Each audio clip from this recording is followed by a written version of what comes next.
Breaking news. దేశ గణతంత్ర దినోత్సవం వేళ ఏమైనా కుట్రలకు ఉగ్రవాదులు ప్రయత్నిస్తున్నారా? భారత జలాల్లోకి ఓ పాకిస్తాన్ జెండాతో ఉన్న బోటు ప్రవేశించడం ఇందులో భాగమేనా? అసలు పడవ ఎందుకు వచ్చింది? అందులో ఉన్న 9 మంది అంతర్జాతీయ సరిహద్దు దాటి మరి మన దేశ జలాల్లోకి ఎందుకు వచ్చారు, ఎలా వచ్చారు? ఇలాంటి అంశాలన్నింటినీ రాబట్టేందుకు ప్రయత్నిస్తున్నారు నిఘా అధికారులు.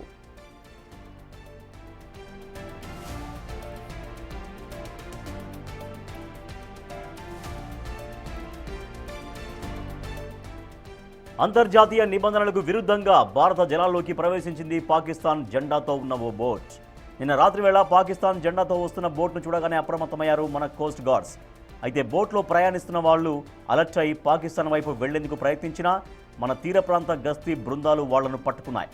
మొత్తం 9 మందిని అదుపులోకి తీసుకుని ప్రశ్నిస్తున్నారు నేవీ అధికారులు.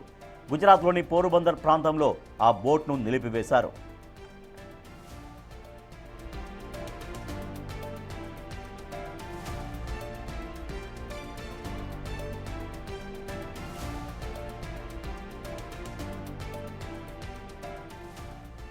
వాళ్ళంతా ఎందుకు భారత జలాల్లోకి ప్రవేశించారు? వారి రాక వెనుక ఏమైనా కుట్ర ఉందా అన్న దిశగా విచారణ సాగుతున్నట్టుగా తెలుస్తోంది.